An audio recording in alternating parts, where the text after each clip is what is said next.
You don't start believing you're too much because someone says those exact words. It begins long before that.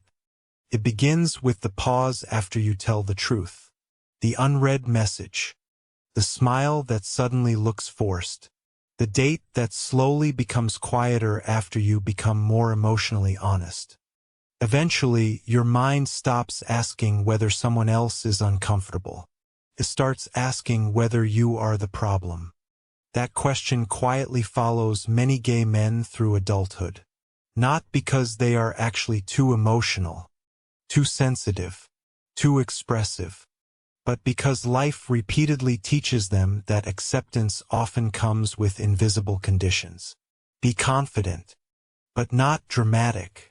Be authentic, but not inconvenient. Be vulnerable, but only in ways that don't make anyone uncomfortable. So the fear isn't really about rejection anymore. It's about becoming emotionally excessive, about crossing an invisible line nobody ever explained. And once that fear settles in, you begin editing yourself before anyone else has the chance. Quietly, without even noticing. The strangest part is that this fear rarely announces itself.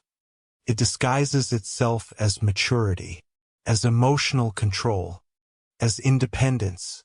You tell yourself you're simply not asking for much. You convince yourself you're being low maintenance, flexible, easy to love, easy to date, easy to keep around.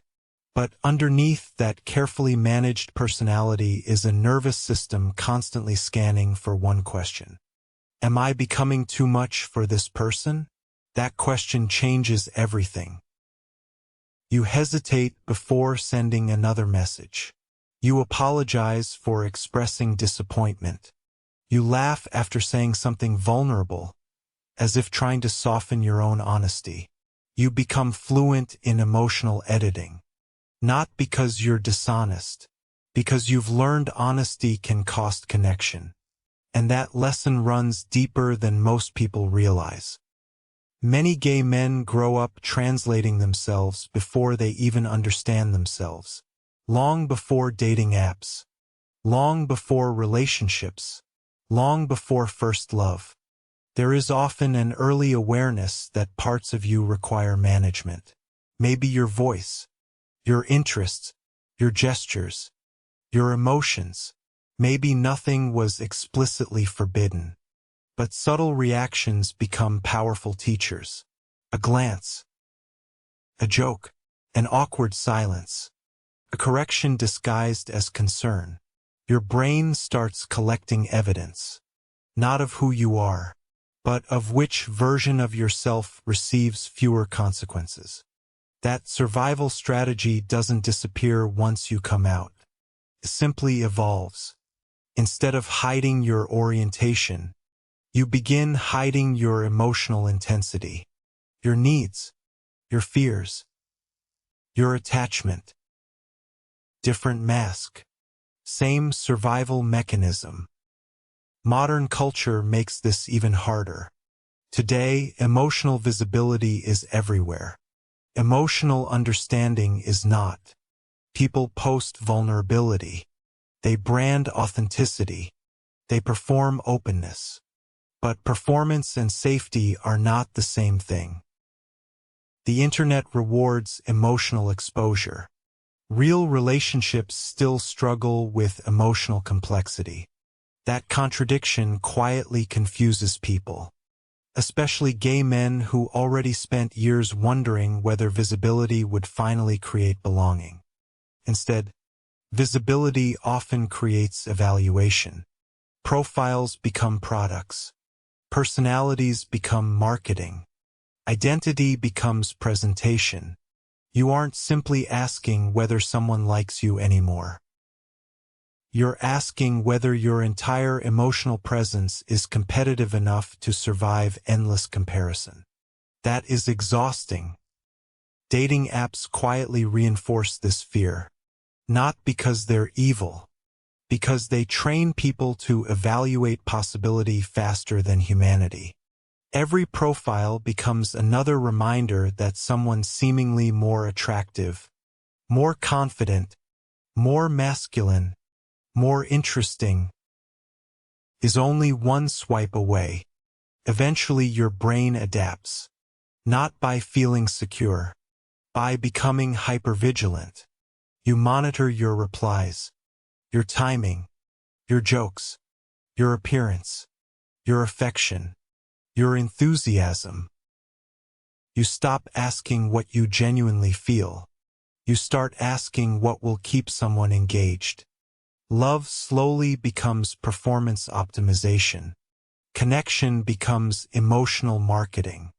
And without realizing it, you begin fearing authenticity more than loneliness. One of the cruelest emotional shifts happens when reassurance stops feeling reassuring. Someone tells you they care. For a moment, relief arrives. Then another thought appears. What if they change their mind? What if they only mean it today? What if they haven't seen the difficult parts yet? Validation loses its ability to settle you. Because uncertainty isn't outside anymore. It's inside. This is why reassurance addiction develops. Not because someone is needy, because certainty never stays long enough. Every comforting message expires. Every compliment has an invisible timer. Every affectionate moment eventually requires another one. Not because love failed, because fear interrupted it. There is another contradiction that rarely gets discussed. Many gay men become incredibly skilled at understanding everyone else's emotions. Friends trust them. Partners rely on them. They notice subtle mood changes, tiny shifts in energy, invisible tension. But being emotionally perceptive doesn't guarantee feeling emotionally understood. Sometimes it creates the opposite. You become everyone's translator, while quietly hoping someone might translate you. That rarely happens. Not because nobody cares, because emotional interpretation and emotional understanding are different things. Interpretation analyzes. Understanding relaxes. One makes you feel examined. The other makes you feel safe. Those experiences are worlds apart. The fear of being too much often creates another hidden behavior. Emotional shrinking. You celebrate less loudly. Cry more privately. Need less publicly. Question yourself constantly. Even your happiness becomes cautious. Because if sadness feels inconvenient, joy can feel overwhelming too. Eventually you stop occupying emotional space altogether. Not dramatically, gradually. Until your personality becomes surprisingly quiet around people you desperately want to feel close to. That's the tragedy. The closer someone gets, the smaller you become. Social media quietly amplifies this pattern. Every scroll teaches comparison. Every perfect couple becomes another measurement. Every engagement announcement. Every vacation photo. Every anniversary post. Every smiling selfie. Your mind starts building impossible standards from carefully edited moments. You don't compare lives. You compare your insecurities to someone else's highlight reel. Then you wonder why you feel inadequate. The algorithm doesn't need to tell you you're replaceable. It only needs to show you enough alternatives. Eventually, your imagination finishes the job. People don't disappear slowly anymore. They disappear algorithmically. That changes attachment. That changes trust. That changes love.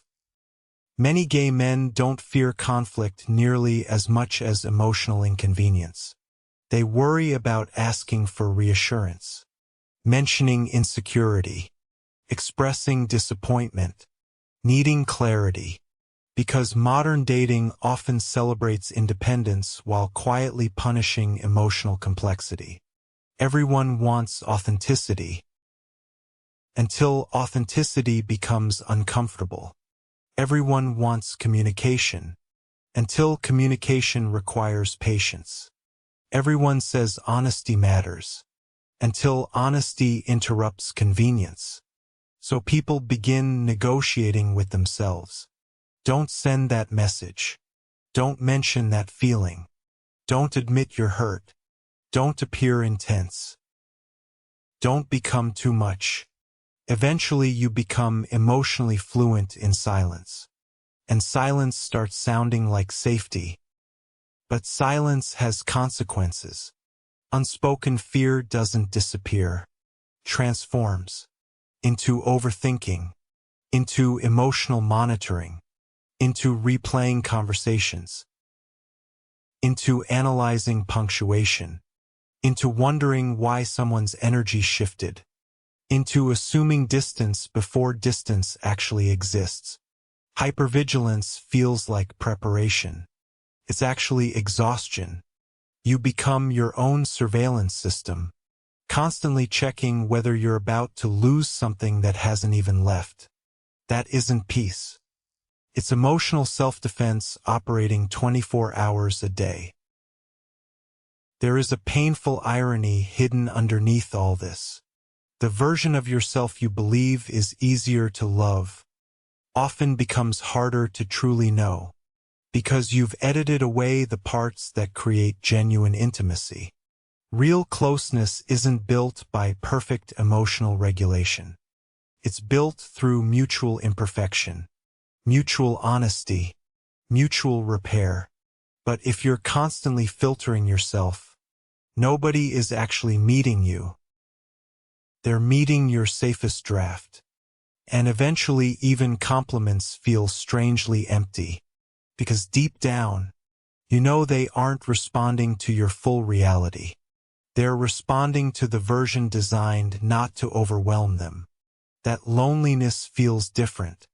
It's possible to feel emotionally invisible while being deeply admired. Fear also changes attraction itself. You may become intensely drawn toward emotionally unavailable people. Not because distance feels good, because distance feels familiar. If someone is difficult to reach, you don't have to risk showing your complete self all at once. Their inconsistency gives you something to chase. Your anxiety mistakes unpredictability for significance. Chaos begins feeling meaningful.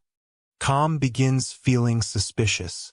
Not because calm is boring, because your nervous system no longer recognizes stability as emotionally believable. That's what conditioning does. Changes what feels normal, not what is healthy. Eventually, a quiet identity conflict begins to form. You know who you are, but you no longer know how much of yourself is safe to reveal.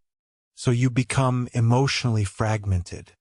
One version for dating, another for friends, another at work, another online, another inside your own head. None of them completely false. None of them completely whole. Identity doesn't usually disappear overnight. It erodes through constant self-editing, piece by piece, until authenticity feels unfamiliar. The deepest human fear isn't always abandonment. Sometimes it's becoming emotionally unacceptable. Believing that your love is heavier than everyone else's. That your vulnerability requires too much patience. That your tenderness asks for too much space. Those beliefs don't simply affect relationships. They affect identity. You stop asking whether someone accepts you. You start wondering whether you're acceptable at all. That question can quietly shape decades. But here's the truth hidden beneath all these survival strategies. You were never afraid of having emotions. You became afraid of what repeatedly happened after expressing them. Those are different realities. One is your humanity. The other is your conditioning. And conditioning is convincing precisely because it feels like personality. It whispers that shrinking is maturity, that emotional restraint is safety, that asking for less makes you more lovable. Yet every time you abandon your own emotional reality to avoid being too much, you teach yourself that connection must always be purchased with self-erasure. That is the real danger. Because the opposite of being too much isn't emotional balance. It's emotional disappearance. And disappearing has never been the same thing as being loved. Real intimacy begins the moment someone meets the parts of you that you've spent years trying to reduce. Not the edited version. Not the optimized version. Not the emotionally convenient version. The whole one. The one that laughs too loudly sometimes, needs reassurance occasionally, feels deeply, questions honestly, loves completely, because the greatest psychological trap isn't believing you're too much. It's spending your entire life becoming less, only to discover that what the right people were capable of loving was the part you kept hiding.